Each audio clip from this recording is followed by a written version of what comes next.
अस्सलाम वालेकुम everyone, welcome back to my channel. इस वीडियो में हम फेज 6 के रिमेनिंग चैप्टर्स जो हैं वो डिस्कस करेंगे। तो चैप्टर 49 स्टार्ट होता है टेस्ट के लेटर से। आप जरा याद कीजिए 48 चैप्टर के एंड पर टेस्ट ने एंजल को एक डेस्परेट लेटर लिखा था। उसने उसे रिक्वेस्ट की थी कि वो वापस आए because she feels that she is in danger and needs him. Angel ने अपने पेरेंट्स को कहा हुआ था कि उसकी कम्युनिकेशंस मिस्टर क्लेयर के थ्रू भेजी जाएं, इसलिए टेस्ट के लेटर पहले क्वाइट विकरिस में मिस्टर क्लेयर के ब्रेकफास्ट टेबल तक पहुंचता है। मिस्टर क्लेयर इन्वेलप देकर समझ जाते हैं कि this is probably from Angel's wife. वो लेटर को इमीडिएटली एंजल को फॉरवर्ड कर देते हैं। मिसेस क्लेयर को एंजल के लिए बहुत सिंपैथी होती है। उन्हें लगता है कि एंजल के साथ पहले ही अनफेयर ट्रीटमेंट हुआ था। उनका रिग्रेट ये भी है कि एंजल को कैम्ब्रिज नहीं भेजा गया जैसे उसके ब्रदर्स को भेजा गया था। लेकिन मिस्टर क्लेयर का अपना रिलीजियस स्टैंड पॉइंट था। एंजल ऑर्थोडॉक्स रिलीजियस बिलीफ्स को एक्सेप्ट नहीं करता था और मिस्टर क्लेयर को लगता था कि वो अपने रिलीजियस मिशन के अगेंस्ट जाने वाले सन को सेम अपॉर्चुनिटीज नहीं दे सकते। फिर भी ही डीपली लव्स एंजल और एंड सीक्रेटली उसके सिचुएशन पर बहुत सैड भी रहते हैं। अब हार्डी हमें टेस्ट से हटाकर एंजल के पास ब्राजील ले जाता है। एंजल का ब्राजील का एक्सपीरियंस बिल्कुल सक्सेसफुल नहीं रहा। ही बिकम्स सीरियसली इल और फार्मिंग का जो ड्रीम लेकर वो गया था वो ऑलमोस्ट फेल हो चुका है। सबसे इम्पोर्टेंट चीज ये है कि एंजल ने वहाँ इंग्लिश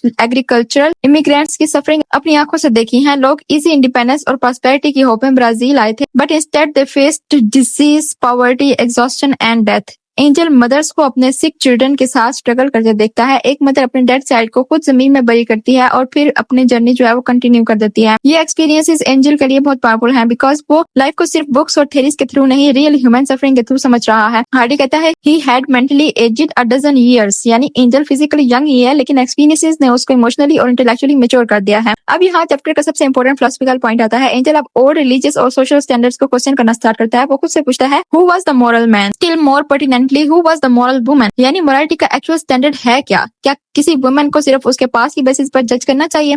अब एंजल रियलाइज करता है कि किसी कैरेक्टर की गुडनेस या बैडनेस सिर्फ उसके एक्शन से डिसाइड नहीं होती, उसके इंटेंशंस, सर्कमस्टेंसेस और इनर फीलिंग्स भी इंपॉर्टेंट हैं। हार्डी कहता है द ब्यूटी और अगलीनेस ऑफ अ कैरेक्टर ले not only in its achievement but in its AIIMS and impulses. और जब एंजल टेस्ट को इस न्यू पर्सपेक्टिव से देखता है तो उसे रियलाइज होता है कि he judged Tess too quickly. Angel अब सीरियसली सोचता है कि वो टेस्ट को परमानेंटली रिजेक्ट कर सकता है। पहले उसको लगता था कि टेस्ट का पास्ट उसके लिए अनएक्सेप्टेबल है। अब उसको लगता है कि टेस्ट के सर्कमस्टेंसेस को समझे बिना उसको जज करना अनफेयर था। अब यहाँ एक इंपॉर्टेंट मिसअंडरस्टैंडिंग भी क्लियर होती है। टेस्ट ने एंजल को लॉन्ग टाइम तक कोई लेटर नहीं भेजा था। एंजल ने उसकी साइलेंस को शायद एक्सेप्टेंस समझा था, लेकिन एक्चुअली टेस्ट ने साइलेंस इसलिए मेंटेन किया था बिकॉज एंजल ने खुद उसे कहा था कि वो उसको डिस्टर्ब ना करे। तो टेस्ट ने उसकी बात लिटरली फॉलो की। एंजल अब रियलाइज करता है कि उसकी साइलेंस एक्चुअली टेस्ट की ओबीडियंस, लव और रिस्पेक्ट शो कर रही थी। ब्राजील में जर्नी के दौरान एंजल की मुलाकात एक और इंग्लिश मैन से होती है। दोनों स्ट्रेंजर्स होने के बावजूद अपनी पर्सनल लाइफ डिस्कस करते हैं। एंजल उसे अपनी मैरिज और टेस्ट के बारे में बताता है। ये स्ट्रेंजर टेस्ट की सिचुएशन को एंजल से कम्प्लीटली डिफरेंट वे में देखता है। उसका पॉइंट सिंपल है, टेस्ट का पास्ट उसकी फ्यूचर पर्सनैलिटी से ज्यादा इंपॉर्टेंट नहीं होना चाहिए। वो एंजल को डायरेक्टली बताता है कि he was wrong to leave Tess. Angel उस वक्त शायद कम्प्लीटली कन्विंस नहीं होता, लेकिन स्ट्रेंजर की बात उसके माइंड में रह जाती है। नेक्स्ट डे एक सिवियर थंडरस्टॉर्म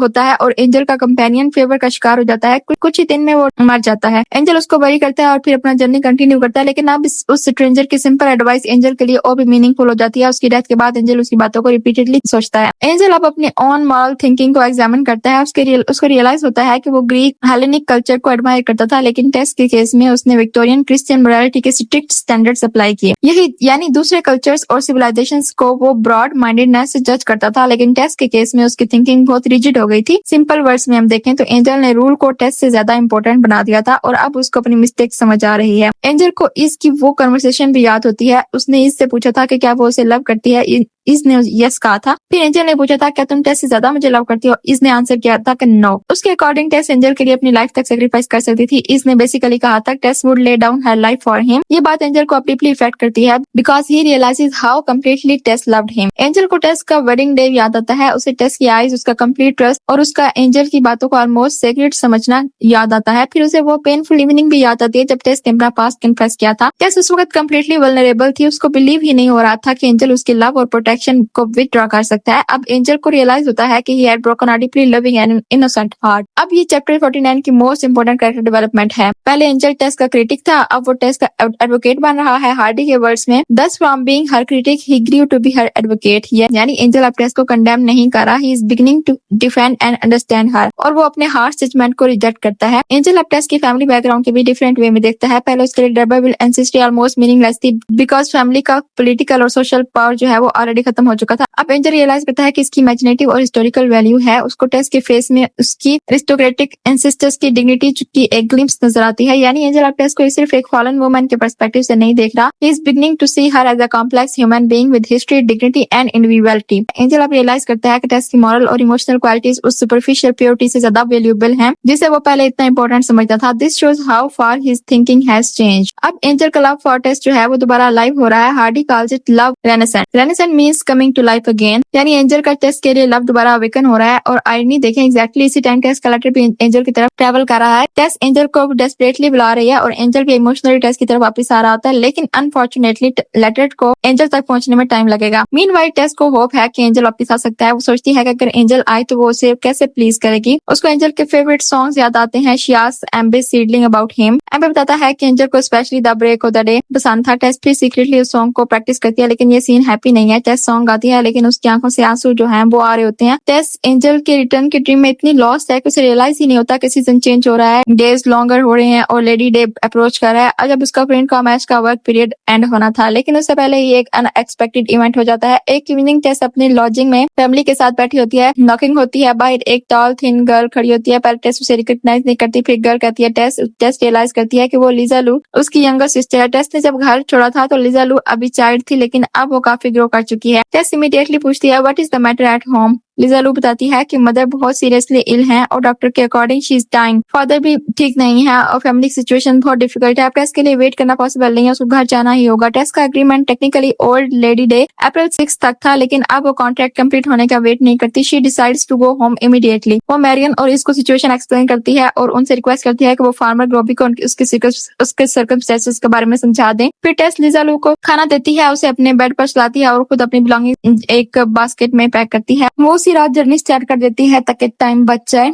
लिजा लू बहुत थकी हुई होती है, इसलिए टेस उसे नेक्स्ट मॉर्निंग फॉलो करने को कहती है और यहाँ चैप्टर 49 जो है वो एंड होता है। अब चैप्टर 50 में हार्डी में बताता है कि टेस रात को फ्लिंटकॉम एश से निकलती है और अराउंड 15 माइल्स का सफर करके मार्लेट पहुंचती है। अब 3 बजे कहीं वो घर पहुंचती है। घर को देख के उसे पुरानी मेमोरीज जो है वो याद आती हैं। वो खामोशी से अंदर चली जाती है और अपनी मदर की केयर करना स्टार्ट कर देती है। सुबह टेस अपने छोटे बहन भाइयों को देखती है तो उसे रियलाइज होता है कि वो कितने बड़े हो चुके हैं उसकी गैर मौजूदगी में। टेस फिर अपने पर्सनल प्रॉब्लम्स जो है वो साइड पे करके फैमिली की रिस्पॉन्सिबिलिटीज जो है वो संभाल लेती है। घर का गार्डन जो देखती है तो वो भी काफी निगलेक्टेड होता है और उनके पास प्लांटिंग के लिए सीड पोटैटोस तक नहीं बचे होते। टेस किसी तरह सीड्स अरेंज करती है और खुद भी गार्डन और अलॉटमेंट पर काम करना स्टार्ट कर देती है। यहाँ फिर टेस की रिस्पॉन्सिबल और सेल्फ सैक्रिफाइसिंग नेचर सामने आती है। टेस के फादर जॉन रबीफील्ड खुद भी वीक हैं, लेकिन उनके माइंड में एक अजीब प्लान है। उनका मानना है कि क्योंकि वो एंशिएंट रबाविल फैमिली के डिसेंडेंट हैं, इसलिए लोकल हिस्टोरियंस और एंटिक्वेरियंस को उनकी फाइनेंशियल हेल्प करनी चाहिए।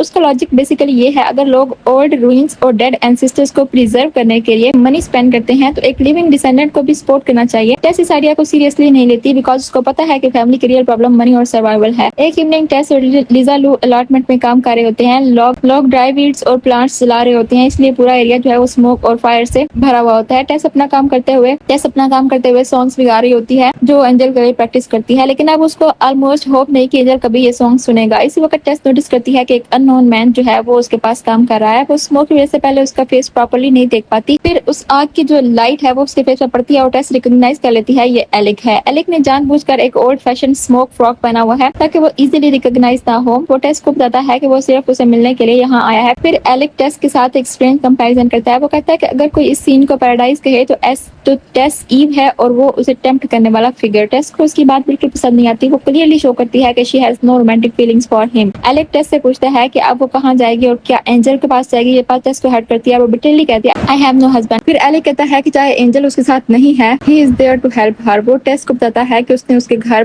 कुछ भेजा है और वो उसके फाइनेंशियल डिफिकल्टी सॉल्व करना चाहता है। टेस इमीडिएटली रिफ्यूज करती है, लेकिन एलिक उसकी सबसे वीक पॉइंट को टच करता है, her younger brothers and sisters. वो कहता है कि अगर टेस की मदर रिकवर ना करें तो बच्चों की रिस्पॉन्सिबिलिटी किस पर होगी। टेस कहती है मैं खुद संभाल लूंगी। एलिक कहता है एंड विद माइन, यानी वो अपनी फाइनेंशियल हेल्प जो है वो ऑफर करता है। टेस बिल्कुल क्लियरली एलिक की हेल्प रिजेक्ट कर देती है। उसके लिए एलिक से पैसा लेना सिर्फ फाइनेंशियल हेल्प नहीं होगा, it would create a connection and dependence that she doesn't want. Alec angry हो जाता है। वो टेस के फादर के बारे में कहता है कि he would probably accept his help. Tess बताती है कि उसने अपने फादर को भी ये समझने से रोक दिया है कि एलिक और वो सेम फैमिली है। एलिक को ये बात और बुरी लगती है। ही एंग्रीली लीव्स। टेस एलिक के बाद घर की तरफ वापस जा रही होती है। रास्ते में उसकी एक सिस्टर उससे मिलती है, बताती है कि घर में बहुत लोग जमा हैं। फिर टेस को पता चलता है कि मदर की कंडीशन इंप्रूव हो गई है, लेकिन फादर सडनली कोलैप्स कर गए हैं। यानी उनकी डेथ हो गई है। डॉक्टर कहता है कि उनके हार्ट की कंडीशन बहुत सीरियस है और देयर इज नो होप। सो जिस मदर के सब जो है समझ रहे थे कि शी इज वेरी इल, वो बेटर हो रही थी, और जिस फादर को रिलेटिवली लेस सीरियस समझा जा रहा था वो मर जाते हैं। ये सडन रिवर्सल टेस्ट के लिए बहुत शॉकिंग है। अब जॉन डबलफील्ड की डेथ सिर्फ इमोशनल ट्रेजेडी नहीं है, जॉन डबलफील्ड की डेथ के साथ फैमिली के घर का जो लीज है वो भी खत्म होने वाला है। अब जो लैंडलॉर्ड है वो उस कॉटेज को अपने लेबरर्स के लिए यूज करना चाहता है, इसलिए टेस की फैमिली के पास अब घर भी परमानेंटली लूज करने का डेंजर है, यानी टेस को प्रॉब्लम्स और इंक्रीज हो गए हैं। चैप्टर के एंड में हार्डी डबलफील्ड फैमिली के राइज और फॉल पर कमेंट करता है। कभी ये फैमिली पावरफुल और वेल्थी थी, उनके पास लैंड और स्टेटस था, अब उनके डिसेंडेंट्स जो है वो टेस और उसकी फैमिली पॉवर्टी और इनसिक्योरिटी में रह रहे हैं। So do flux and reflux, the rhythms of change alternate and persist in everything under the sky. Simple words में लाइफ में राइज और फॉल कॉन्स्टेंटली चेंज होते रहते हैं। जो लोग आज पावरफुल हैं जरूरी नहीं कि हमेशा पावरफुल रहें, और यहाँ टेस की फैमिली के साथ हिस्ट्री ऑलमोस्ट रिवर्स हो गई है। Once powerful Durbeyfields, now poor Durbeyfields. और यहाँ पे जो चैप्टर है 50 वो एंड हो जाता है। अब चैप्टर 51 ओल्ड लेडी डे के ईव पर स्टार्ट होता है। ये वो टाइम है जब एग्रीकल्चरल वर्कर्स अपनी ओल्ड जॉब्स और फार्म छोड़कर न्यू प्लेसेस पर मूव करते हैं। टेस के फादर की डेथ के बाद उनका लीज भी खत्म हो गया है, इसलिए फैमिली का उस कॉटेज पर राइट नहीं रहा। फार्मर को अपने वर्कर्स के लिए वो हाउस चाहिए। सो टेस, उसकी मदर लिजा लू, अब्राहम और यंगर चिल्ड्रन जो है उनको मार्लेट छोड़ना पड़ता है। टेस को सबसे ज्यादा गिल्ट इस बात का है कि शायद उसकी वजह से फैमिली को ये सिचुएशन फेस करना पड़ी है। वो सोचती है I ought never to have come home. क्यों? क्योंकि उसके वापस आने के बाद विलेज के इन्फ्लुएंशियल जो लोग थे उनको उसकी प्रेजेंस का पता चल जाता है, और फिर फैमिली को घर से निकलने का प्रेशर जो है वो इंक्रीज हो जाता है, क्योंकि उनको लगता है, सोसाइटी को लगता है कि ये लोग जो हैं वो इमोरल हैं और हमारे जो बच्चे हैं उनको कहीं खराब ना कर दें। ये फैमिली की मार्लेट में लास्ट नाइट होती है, बाय रेन हो रही होती है। टेस विंडो के पास बैठी है, सिचुएशन के बारे में सोच रही होती है। उसको लगता है कि उसकी वजह से मदर और यंगर चिल्ड्रन को भी सब सफर करना पड़ेगा। इसी वक्त हॉर्स पर एलेक डबरविल वहां से गुजरता है। वो टेस को विंडो पर देख लेता है और उसके पास रुक जाता है। एलेक टेस को बताता है कि उसने शायद डबरविल कोच की साउंड सुनी होगी। टेस को इस लेजेंड का पता नहीं होता। एलेक कहता है कि फैमिली की एक पुरानी स्टोरी है, एक डबरविल ने एक ब्यूटीफुल वुमन को किडनैप किया था और जर्नी के दौरान उसकी डेथ हो गई थी। अब ये क्लियर नहीं है कि उस वुमन ने उस मेल का मर्डर किया था या फिर उस मेल ने वुमन का मर्डर किया था, ये बात क्लियर नहीं है। कहते हैं कि उस मर्डर के बाद एक घोस्टली कोच की साउंड जो है वो कभी कभी डबरविल ब्लड वाले लोग जो है वो सुन सकते हैं, और इस साउंड को बैड ओमेन कंसीडर किया जाता है। ये लेजेंड चैप्टर का एक डार्क एटमोस्फेयर को और स्ट्रॉन्ग करता है। एलेक टेस के पैक बॉक्सेस और बिलोंगिंग्स देखकर पूछता है कि वो कहाँ जा रही है। टेस बताती है कि फैमिली किंग्सफीयर जा रही है। एलेक पूछता है कि उन्हें मार्लेट क्यों छोड़ना पड़ रहा है। टेस इनडायरेक्टली एक्सप्लेन करती है कि उसके पास वैसे विलेज के रिस्पेक्टेबल पीपल जो है उनकी फैमिली को एक्सेप्ट नहीं करते। वो अपने बारे में कहती है I am not a proper woman, यानी टेस को पता है कि सोसाइटी उसको उसके पास वैसे रिस्पेक्टेबल नहीं समझती। एलेक इमीडिएटली एक ऑफर देता है। वो कहता है कि ट्रेंट्रीज में उसका गार्डन हाउस अवेलेबल है, टेस की मदर वहां कंफर्टेबली रह सकती है और वो यंगर चिल्ड्रन को स्कूल में भी प्लेस करवा सकता है। बेसिकली एलेक कह रहा है come and live in my house, I will take care of your family. Tess refuse करती है because she doesn't trust him. वो कहती है कि उन्हें ऑलरेडी किंग्सवेयर में रूम्स ले लिए हैं।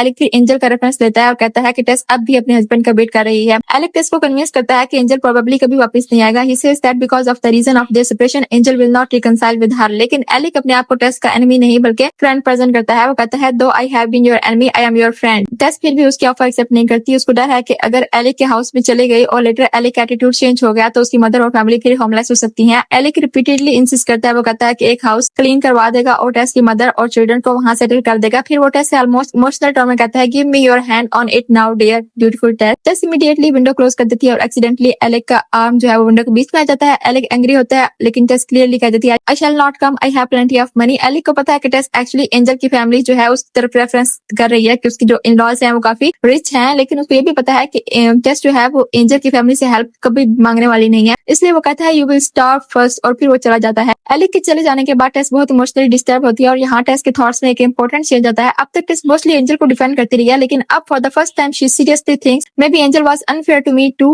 वो रियलाइज करती है कि उसने कभी डेलिबरेटली एंजल को हर्ट नहीं किया था। उसके पास उसकी इंटेंशन से नहीं बल्कि सर्कमस्टेंसेस की वजह से था। So Tess bitterly thinks why have you so wronged me. और फिर वो एंजल को एक एंग्री खत लिखती है। टेस का लेटर पहले वाले लेटर से डिफरेंट है। पहले वो एंजल से रिक्वेस्ट करती होती है, उसको लविंगली माय हस्बैंड कहती है और उससे वापस आने की भीख मांगती थी, लेकिन अब उसके अंदर एंगर और इनजस्टिस की फीलिंग जो है वो आ गई है। She writes oh why have you treated me so monstrously Angel, और कहती है यू आर क्रूअल इंडीड। वो एंजल को ब्लेम करती है कि उसने उसके साथ इनजस्टिस किया, जबकि टेस ने कभी इंटेंशनली रॉन्ग नहीं किया। फिर भी इंटरेस्टिंगली टेस को खुद लगता है कि शायद ये लेटर लिखना बेटर है because facts have not changed and angel probably will not change his mind। रात को यंगर जो चिल्ड्रन है फायर प्लेस के पास बैठे होते हैं। टेस उनको बताती है this is the last night that we shall sleep here. Children जो है वो इमोशनल हो जाते हैं। फिर टेस उनको सॉन्ग सुनाने का कहती है। चिल्ड्रन संडे स्कूल का एक हिम्न गाते हैं। Here we suffer grief and pain, here we meet to part again, in heaven we part no more. Tess ये वर्ड सुनती है लेकिन उसके लिए ये सिंपल रिलीजियस कंफर्ट इनफ नहीं है। वो सोचती है कि अगर वो ट्रूली बिलीव कर सकती है कि हेवन में सब ठीक हो जाएगा तो शायद वो अपनी फैमिली के फ्यूचर के बारे में इतना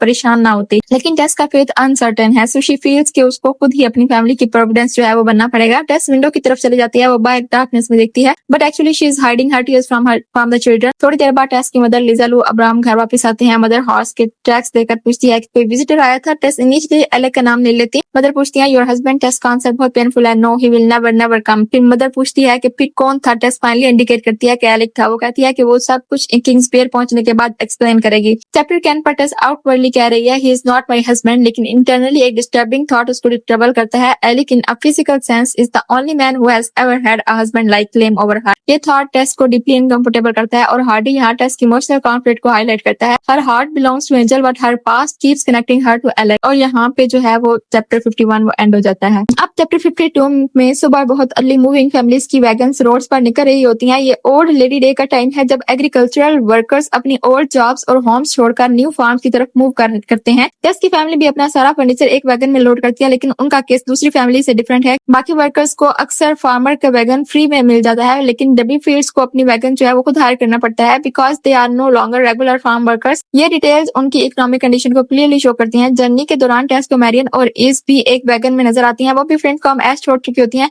क्योंकि वहाँ की लाइफ बहुत हार्श होती है। मैरियन टेस को बताती है कि एलिक उसके जाने के बाद फ्लिंट कॉम ऐश आया था और टेस को ढूंढ रहा था। टेस कहती है but I did see him, he found me. Marian फिर पूछती है कि एंजल वापस आ गया है। टेस सिंपली कहती है नो, यानी एंजल अभी भी एब्सेंट है while Alec continues to follow her. आखिर में Durbeyfield family Kingsbere पहुंचती है, the place where Tess d'Urbervilles and sisters historically live. लेकिन यहाँ एक शॉकिंग प्रॉब्लम उनका वेट कर रही होती है। एक आदमी आकर बताता है कि जो रूम्स उन्होंने बुक किए हुए थे वो ऑलरेडी किसी और को दे दिए गए हैं। उन्हें ये इन्फॉर्मेशन टाइम पर नहीं मिली इसलिए अब उनके पास जाने की कोई जगह नहीं है। टेस की मदर फ्रस्ट्रेटेड होकर कहती हैं here is a welcome to your ancestors lands, यानी जिस एंसेस्टर लैंड पर उनकी मदर को इतना प्राइड था वही जगह उनको शेल्टर तक प्रोवाइड नहीं कर रही। वैगन ड्राइवर कहता है कि हॉर्सेस बहुत टायर्ड हो चुके हैं और वो और आगे नहीं जा सकते इसलिए फर्नीचर अनलोड कर दिया जाता है। अब टेस की फैमिली लिटरली अपने हाउस होल्ड फर्नीचर के साथ रोड के पास खड़ी होती है विदाउट अ प्रॉपर होम। टेस के लिए ये सीन बहुत पेनफुल है बिकॉज उनका फर्नीचर उनके ओल्ड होम की मेमोरीज रिप्रेजेंट करता है। टेस की मदर को याद आता है कि उनके सिस्टर्स का फैमिली वार्ड चर्च के अंदर है। वो डिसाइड करती है कि जब तक कोई अकोमोडेशन नहीं मिलती फैमिली टेम्पररी चर्च यार्ड में डबल विल वार्ड के पास स्टे करेगी। टेस और फैमिली ओल्ड 4 पोस्ट बेड को चर्च की वॉल के नीचे सेट कर देते हैं। टेस चर्च के अंदर जाती है और पहली बार अपने सिस्टर्स की ग्रेव्स प्रॉपर्ली देखती है। ओल्ड डबरविल टॉम्स डैमेज्ड और नेग्लेक्टेड हैं। उनकी कंडीशन देखकर टेस को रियलाइज होता है कि her family social glory is already dead. यहाँ आर्डी एक स्ट्रॉन्ग आर्नी क्रिएट करता है। D'Urbervilles were once powerful aristocrats but their descendant Tess has no home. और फिर सडनली टेस को एक शॉकिंग एक्सपीरियंस होता है। उसे एक ओल्ड टॉम पर एक स्टोन स्टेचू जैसा फिगर नजर आता है। पहले उसको लगता है कि वो कोई कार्व स्टेचू है लेकिन जब वो क्लोज जाती है she realizes it is Alec. Alec actually tomb पर टेस का वेट कर रहा होता है। टेस उसे कहती है चले जाओ यहाँ से। एलिक जाते वक्त भी वो वार्निंग टाइप टोन में कहता है you will be civil yet, यानी एलिक अभी भी कन्विंस्ड है कि इवेंचुअली टेस उसकी हेल्प एक्सेप्ट करेगी। एलिक के जाने के बाद टेस वार्ड के एंट्रेंस के पास खड़ी होती है और कहती है why am I on the wrong side of this door. ये लाइन बहुत सिंबॉलिक है। टेस अपने एंसेस्टर्स की टॉम के आउटसाइड है। She belongs to this family by blood but she has none of the power wealth और status that her ancestors had, so she feels as if she is standing on the wrong side of her own family history. Meanwhile Marian और Izz अपनी journey continue कर रही होती हैं। दोनों टेस के situation के बारे में काफी परेशान है। उन्हें पता है कि एंजल अभी तक टेस के पास नहीं आया। एलिक टेस के पीछे है और टेस एक्सट्रीमली वल्नरेबल सिचुएशन में है। मैरियन स्पेशली सोचती है कि एंजल को सच पता होना चाहिए। वो कहती है कि अगर एंजल को टेस की डिफिकल्टीज और एलिक के प्रेजेंस का पता हो ही might come back to protect his wife. कुछ टाइम बाद जब दोनों अपनी न्यू प्लेस पर सेटल हो जाती हैं उन्हें पता चलता है कि एंजल इंग्लैंड वापस आने वाला है। सो मैरियन और इस मिलकर एंजल को एक शॉर्ट वार्निंग लेटर लिखती हैं। They write look to your wife if you do love her as much as she do love you. फिर वो वार्न करती हैं कि टेस के पास एक enemy in the shape of a friend है, यानी एलिक खुद को फ्रेंड और हेल्पर शो कर रहा है but actually he is the person who is threatening Tess. They also write a woman should not be tried beyond her strength, यानी Tess को इतनी डिफिकल्टीज में अकेला नहीं छोड़ना चाहिए। और यहाँ पे चैप्टर 52 जो है वो एंड हो जाता है और हमारा फेज 6 वो भी एंड हो जाता है। अब सिर्फ लास्ट फेज बाकी है जिसको हम नेक्स्ट वीडियो में कवर करेंगे। तो मिलते हैं नेक्स्ट वीडियो में। Till then keep studying. अल्लाह हाफिज।